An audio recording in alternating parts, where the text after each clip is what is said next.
Girl.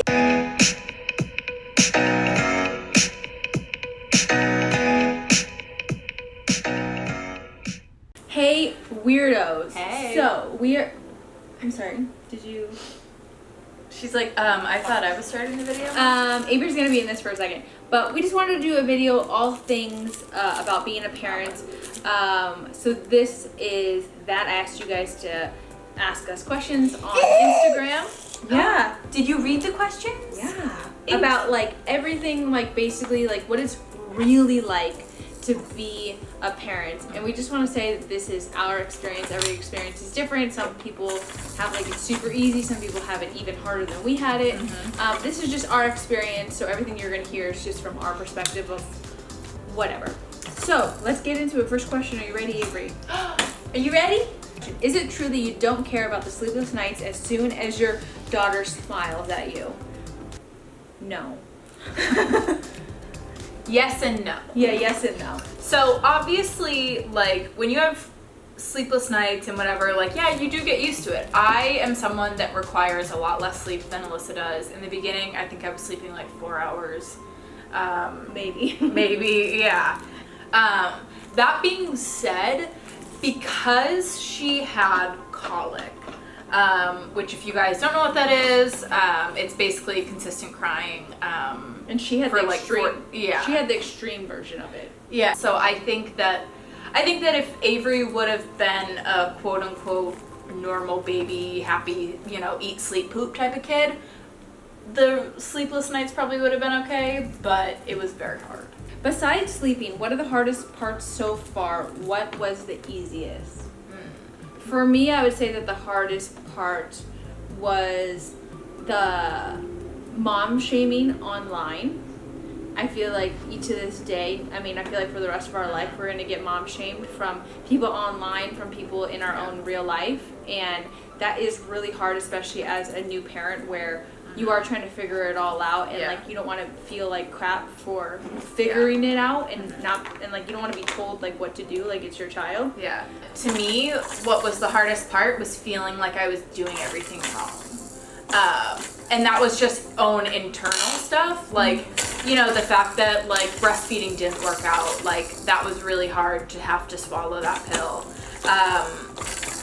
Trying to figure out like, okay, is it just colic or is it acid reflux, like and putting her on medications and making those decisions, like that was really hard as well. So I think honestly like the internal like dialogue of just being hard on myself was probably the hardest part. I think the easiest part maybe for both of us was the fact that we are very, very, very lucky that we have gotten to stay home. Yeah.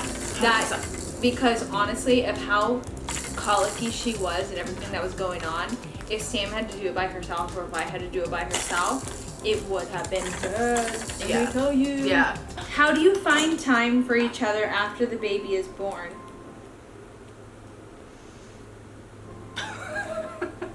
She's like how? She's like, what do you mean? You guys spend time without me? Yeah. It's not easy. It's not easy. It's something that a lot of people definitely don't talk about. I think people pretend that the relationship is perfect. Yeah. That's not true, and almost every single couple goes through this, if not every single couple. It's very hard to find time for yourself because you're not sleeping, and when you do have a second without the baby, you are trying to either eat, shower, or sleep. So it is very hard. But now that she's sleeping, it is so much easier. We get the whole nights to ourselves. Yeah. Like, and you go to sleep. And it's great. Yeah. Honestly, the first 5 months of her life, it was just Avery. It was Avery all day, every day. I can't tell you how many times we fought and yelled at each other and went to bed angry and all of that. And that's just a realistic look for you guys because there were plenty of those days. But honestly, once she started sleeping through the night, we get from between 5:30 and 6:30, like is when she goes down on up until whenever we go to bed. Yeah. What are some things that no one prepared you for in regards to being parents? I would say everything. I think because every child is so unique and so different that people can tell you sleep now. People can tell you do this before the baby comes. Yeah. But to be honest, every single child is so different that I feel like any advice that like people can give you is it's just from their own personal experience, and you may have something completely different. And every child, it's situational. It literally is. It's like how you are going to be with your child is completely situational. Because you could have an easy job. But I guess no one prepares for the colic. No one talks about it. No one talks about it, and they need to talk about it more. And honestly, it's so common. Yeah, and honestly, I feel slightly guilty the fact that we didn't talk about it as much. And I feel like we still talked about it a lot. We still talked about it a lot, more so after the fact. I also feel bad that we didn't show a whole lot of it. And we do have clips on our phone that maybe we'll put in a video at some point or whatever, because I do think that that's one thing that no one prepares you for, because no one wants to tell you that motherhood is hard and that you could have a negative first experience or whatever. And that you don't enjoy it and you feel guilty for that. And do you get judged for raising Avery vegan? I put this question in here because I know I'm going to sound like a broken record, and we've maybe said this a million times, but I feel like people don't listen. So just listen. The way that you raise your child is up to you and only up to you, no one else. We do get judged for raising her vegan, which is wild to me because our entire life we're taught eat your fruits and veggies. We are taught that. And that is how we want to raise Avery, to eat her fruits and veggies. And now people are like, how dare you? That is so unhealthy. Why would you do that to her? Yeah. And also, it's wild to me that people judge us for raising her a certain way, when in reality, you yourself eat the way that you eat growing up because that is what your parents bought. I don't know one child who's 5 years old who gives their mom a grocery list saying, here mom, here's my grocery list. These are the foods I want to eat. No child does it. You eat what your parents give you. And to me, it makes no sense to give judgment because I've been vegan for almost 4 years now. And we have done enough research. We know exactly where all the nutrients are. It's not just, we don't just eat carbs 24/7. Like, we know how to do it. And so we are going to raise her the way that we raise her. And we are always going to be knowledgeable and as healthy as possible about it. Yeah. So, and honestly, like, just to also bounce off of that too, with the negative we've received for it, I can't tell you how many people have also reached out being like, thank you, I am raising my child vegan as well. Similar to what we're going to do, I'm going to let them choose and make their own decisions when they're old enough to on whether they'd like to continue or whatever. So, I mean, like, while we do get a majority negative, like, there are people out there who are doing it, and it's safe if you do it correctly, and do your research, and yeah, that's that. What do you do when it feels like it's too much and you can't take it anymore? I feel like that's like such like a thing to be like, oh my god, don't answer that, that's so fucked up. But like, there are obviously times that like you as a parent feel overwhelmed, and it's okay to feel that way. It doesn't mean you don't love your child. It doesn't mean that you're a bad person or a bad mom or a bad parent or whatever. It just means that moment is overwhelming. And so this is what we do. We go take a shower. We go get the mail. We just do something to just take 5 minutes for ourselves, and that's fine. Take a breather, calm down. It's perfectly fine, you know? And I mean, you're going to feel like that as a parent. There are going to be times where you are pushed beyond your breaking point. I mean, for us, in the beginning especially, it happened a lot around sleeping, and I'm sure that's how it is for most people. At the end of the day, like, it's okay to have that. Don't try and bottle it in. Don't try and make it, you know, seem less than what it is. Acknowledge the emotions. Take some time for yourself and then come back. Yep. Okay, has the way you were raised had a big impact on the way you're raising Avery? There's going to be two different answers here. 1000% the way that I was raised. I am raising Avery the complete opposite of that. I was raised in a very single parent household. I was raised where there wasn't a lot of love and affection showed. There was also is not great all the time. Let's just say that. So it's gonna be literally the complete opposite of that. 1000%. Yeah. I mean, I think that like part of what I want to bring into raising Avery and everything is the fact that like, yeah, you know, my parents were like my best friends, you know, and they still are. So I definitely want her to always feel comfortable around us, talking about whatever. You know, I want her to turn down going to a movie with friends because she would rather have movie night at home. You know, like, yeah, it's definitely gonna be, but it's gonna be parent and friend. It's not gonna be friend.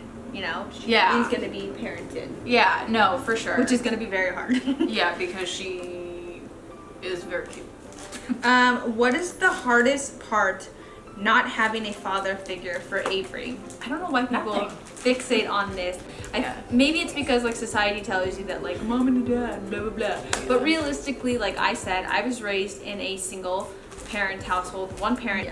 But I mean, like, you don't need a dad, and you like don't need a mom to thrive. You know what I mean? Like, if you have two moms, if you have two dads, if you have one dad, if you are raised by your grandparents, whatever, like whatever the situation may be, like everything is different as long as you are given love and you know support and you are taught things that you know you need to be taught about taxes. You know and everyone always.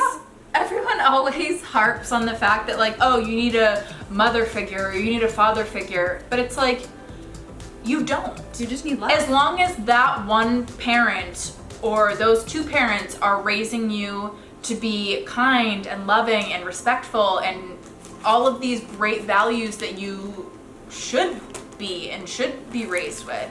It doesn't matter if that comes from two moms, two dads, a dad, a mom, you know, like grandparents, etc. Like, it does not matter. You don't need a certain figure in your life to be complete. Yeah. Avery most like Sam or the donor? I don't know. She looks a lot like Sam's baby photos, not Sam now, but we have photos of our donor as an adult and as a baby. And she definitely looks like him too. She does. But yeah, I definitely think she looks like a mix of both Sam and the donor. What do you think? I think so. Yeah. I mean, she acts, apparently, from what I have been told, a lot like me as a child.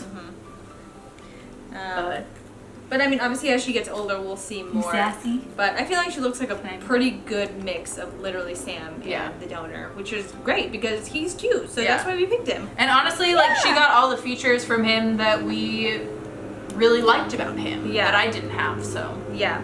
How do you deal with missing parts of your life that can't/don't exist anymore?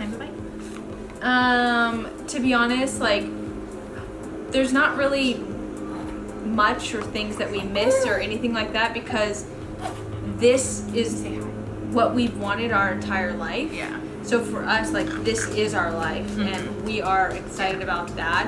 And there are obviously like ways we could still do other things that we couldn't do before having a baby, like go to a movie. Like, we just need a babysitter, you know what I mean? Like, it's not like your life changes that much. I think people fixate on that, and I think that that's kind of you can still travel with the baby. I think the biggest thing for us is probably the movies.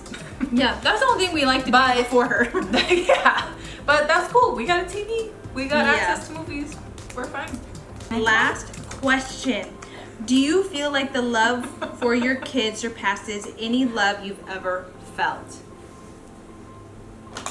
Yeah. 1,000,000%. Like, what is that question even? It is so insane. Like, I know that you can say, you know, you love your parents and you love your grandparents and you love your boyfriend or your girlfriend or, you know, you love your dog. You love your cat. Yeah. But I am telling you, it's a different love when it's your child. So insane the fact that you could be like, I truly love this human more than I love myself. Yeah. Like, and I'm fine with that. And I said I don't love myself. I honestly think the reason being for that is because, like, we've known her longer than she's even technically been alive. You know? Like, that love starts when you first get that positive pregnancy test. And yeah, I mean, half the time Alyssa and I are constantly, you know, even depending on, not even depending on the day. Like, we could have had a terrible day. She could have been in a crabby mood, and we could have been in crabby moods, like all that. But like at the end of the night, like we're still going back and looking at pictures and videos of her being like, I just want to wake her up. When she's asleep, like even though it's been like a kind of day, like when she's asleep, all we're like is like all we do is like look at photos and videos and all of these like things of her. Like watch the monitor and just be like, oh my god, look how she's sleeping, she's so cute. Like it is so insane. We hope that you guys enjoyed this video. Say bye. I'm trying to teach her to wave. Bye. We love you guys and hope that this is informative. Bye. Bye.